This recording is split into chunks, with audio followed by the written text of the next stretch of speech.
Pathmonk is the intelligent tool for website lead generation. With increasing online competition, over 98% of website visitors don't convert. The ability to successfully show your value proposition and support visitors in their buying journey separates you from the competition online. Pathmonk qualifies and converts leads on your website by figuring out where they are in the buying journey and influencing them in key decision moments with relevant micro experiences like case studies, intro videos, and much more. Stay relevant to your visitors and increase conversions by 50%. Add Pathmonk to your website in seconds. Let the AI do all the work and get access to 50% more qualified leads while you keep doing marketing and sales as usual. Check us on pathmonk.com. Welcome to today's episode. Let's talk about today's guest. We have Harshita from Kamma, Demand Generation Manager with them. How are you doing today, Harshita? I'm doing great. Thanks, Joe, for having me here. I'm really excited to talk to you and have this conversation with you about trends and what's happening in the market, and of course about Kamma. No, it's great to have you on today's show with us. And well, let's kick it off so that way our listeners could get a little bit more about Kamma in your own words. Harshita, can you tell us? Yeah, sure. To kick off, I'd love our listeners to first know about what Kamma does. Kamma is a leading UK PropTech, which is solving property's most toughest and complex challenges, and streams into two solutions, which is one in the field of licensing. In UK, licensing in the property landscape is the most complex and a very common headache for letting agents. So that's what we solve. And in the green side, we help mortgage lenders and banks as well to solve and help them achieve their net zero targets. Particularly talking about the solution that I had, a marketing floor at Kamma is licensing. So I'm going to talk a lot about licensing and the marketing in the license for the licensing solution. At Kamma, we do build licensing products that makes compliance an absolute breeze and easy. So I'd love to talk more about the problem, exactly what we're trying to solve and how we solve it as we go further. Okay, perfect. Awesome. And we're talking about some so that way our listeners could get a good understanding of Kamma then, talking about some problems. What is that key problem that you guys like to solve for clients? And we hear our clients say that Kamma is a 24/7 compliance guardian. It takes care of the portfolio such that they don't have to worry about the complex regulations and laws that keep coming in UK every single day, and at times in minutes. They get fined if they are non-compliant. So essentially, Kamma is a tool that solves compliance for letting agents, like a bellwether functions that are our clients and they love us. We have about 100 plus letting agents onboarded with us, enjoying the services of Kamma. Essentially, if I talk about the benefit statements or what Kamma does for our clients, is that it shows and automates compliance, like I said, delivers deal-winning reports so that they have the insight that they need to win more business. And it provides a hassle-free licensing application solution, which in itself is a lot of hassle to do and manage. So Kamma solves that as well. Okay, perfect. Awesome. Great to hear that. And on that note then, Harshita, is there a certain, I mean, I don't want to assume here, right? But do you guys like to have a certain vertical? Is there an ideal ICP for you guys?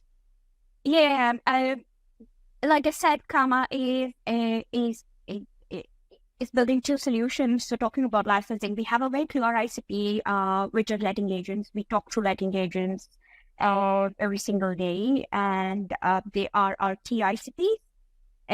While of course there are other personas as well that we target, including conveyancers and landlords and receivers. But if you talk about a primary ICP, I would say letting agents.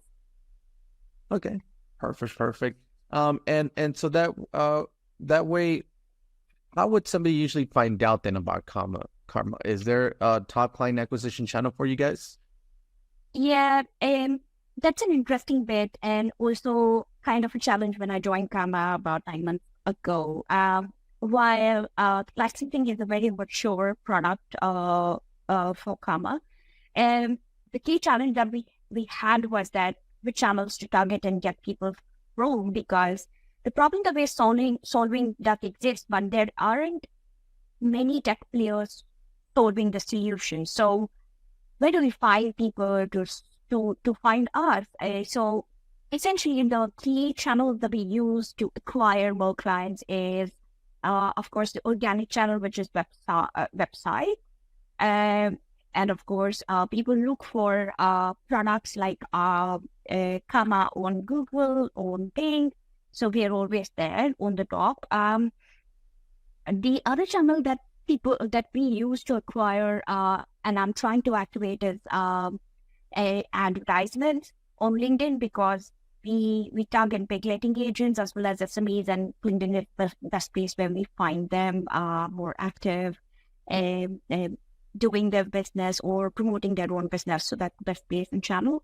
There are other organizations as well where they're listed. So, for example, or rather, organization may not be the right word, association, where basically they are part of those communities where we market and we have partnered with them. So there is partner channel as well, which is an important channel for us.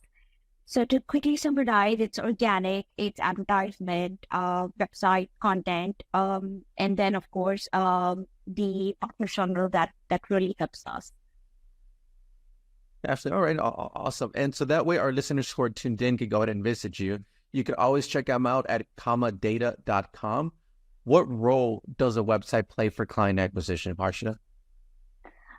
A very important role, like I said, actually for not just acquisition, but also serving our current client and as an upselling opportunity for us, because our website is internally we have built our website in such a way that it should also support our existing customers. We have an academy that is that answers all their questions.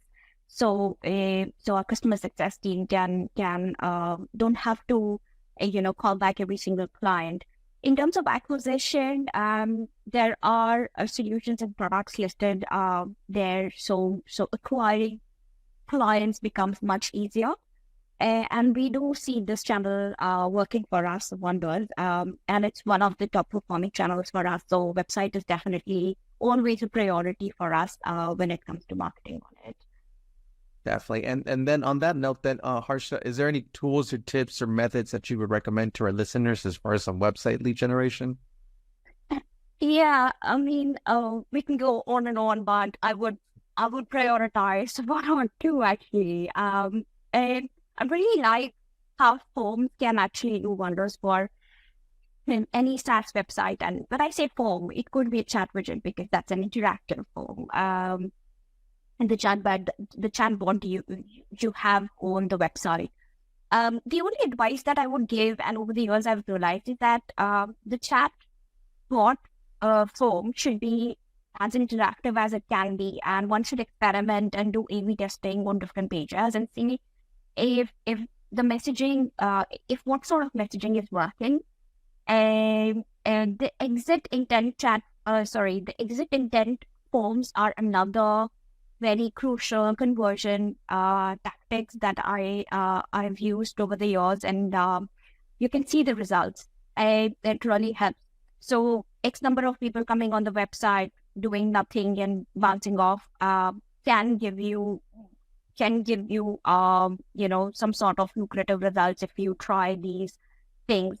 Over and above these two things, which is forms that I just explained, I think experimenting with landing pages and tools that you could integrate your website with, which is Hello Bar or the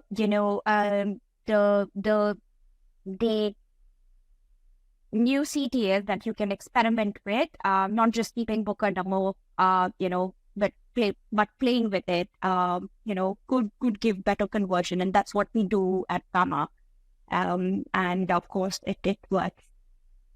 Definitely important, right? Also, awesome, great to hear that. And well, let's switch gears a little bit, Harshita, and let's talk about you as a leader there, the demand generation manager for Kamma.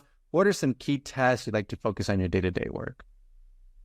I think my day to day is all about scaling up what has worked and experimenting what we haven't done or touched yet. It revolves around strategy planning to how to grow a pipeline and demand, planning the content with my team, whether be it on the website, on the LinkedIn, or even on the ads that we want to run. Most importantly, being the demand gen head, I feel cross-functional role comes at the forefront, where we have to have day-to-day interaction and conversations with our field, just so that everybody is on the same page. And of course, monitoring the numbers. So I think it's a bit of juggling and wearing too many hats, but all the important ones, just to ensure that the business is growing and we're always on the top of the demand that we have to. I think as a demand generation marketer, I feel one aspect that kind of gets missed every time and is an important one is to while you're trying to activate channel, you should always be one should have a grip of the numbers and the budget that one is trying to spend. And I think that also comes as an important role of mine. Yeah, that's how I spend my my time. Great, awesome. Yeah, great to hear that. I mean, it sounds like you have everything under control, so awesome on that part. Next then is let's jump into our next section here, which is our rapid fire question rounds. Harshita, are you ready for them? Already. All right, awesome. Well, first off then is, what is the last book that you read? Can I actually answer for what is the current book that I'm reading? Because that's an interesting one and I want to definitely cover that. I'm currently reading Think Again, which is a very interesting book. And I just want to talk 30 seconds about one of the key concepts that I think marketers could really relate with and learn from. And I think every professional should read it, not just marketers, but somebody who's trying to build this as a thought process, is that the rethinking cycle, which starts with, the curiosity, then you kind of lead to discovery, then you kind of lead to, once you have the answer for it, humility, and then it comes back. That's where the rethinking starts, in that doubting what you already know. So I think this rethinking cycle and, not getting into the catch of too much of conviction, too much of validation, and too much of overconfidence. I think thinking again is an important concept. And being a marketer, I think again of what I have already done and go for experimentation and, challenging my own concepts that I may have learned in the previous company. But I think in the current situation, you should always question your own, thoughts and processes that you think could not always be correct, right? So it's always better to think again. That's all right. Awesome. Next then is, if there were to be no boundaries in technology, Harshita, what would be that one thing that you want to have fixed for your role as a marketer today? I wish there was a perfect data integration platform, a platform that integrates everything, and I don't have to juggle between seeding customer data, prospect data, campaigns analytics, and insights from each and every channel and tool that we're running. I wish. Definitely, that sounds interesting. I think everybody would want something like that. Next then is, if there is one repetitive task that you could automate, what would that be? Well, immediately, I could think of qualifying leads and scoring, because that's such a painful thing, but the most important one. Because, there has to be a manual effort. You have to speak to your sales to qualify it, and that's such a manual thing. I wish we could automate this. Definitely. That would be help for marketing and sales team, right? I think that would be for both teams. So awesome. And lastly then is, what is one piece of advice that you would give yourself if you were to restart your journey as a marketer today? And then if I were to restart, I would say, embrace the chaos that you have, because I think chaos exists, be it in scale-ups or be it in enterprises. Anything new you start, chaos is always there. So keep learning, never stop experimenting. And of course, I think marketing is like a marathon. It's not a sprint. So it never ends. It's always my LinkedIn says one campaign at a time. So it's never that you're always done and you can relax. It is. So don't forget to be caffeinated, whatever you like, but marketing is a sprint. So I think that's the only thing. Keep learning, keep going, keep experimenting. Yeah, awesome to hear that, right? I think that's part of it with as I guess the more technology evolves, I think the more accurate we'll get, but you always got to keep experimenting with marketing, right? Until then, awesome to hear that from you, Harshita.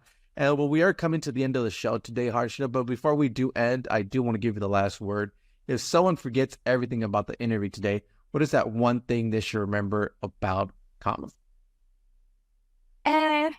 I think that I would just say 3 words that kind of communicates what Kamma does. Property licensing solved. So Kamma is one solution that solves any property licensing headaches. That solves property licensing. That's it. Awesome. Great to hear that. And well, do want to thank you so much for being on with us today, Harshita. And to our listeners, thank you so much for tuning in. And I'm looking forward to our next episode at Pathmonk Presents. Thanks a lot, Harshita. Thanks. Pleasure to be here. Thanks for having me. Have a good day.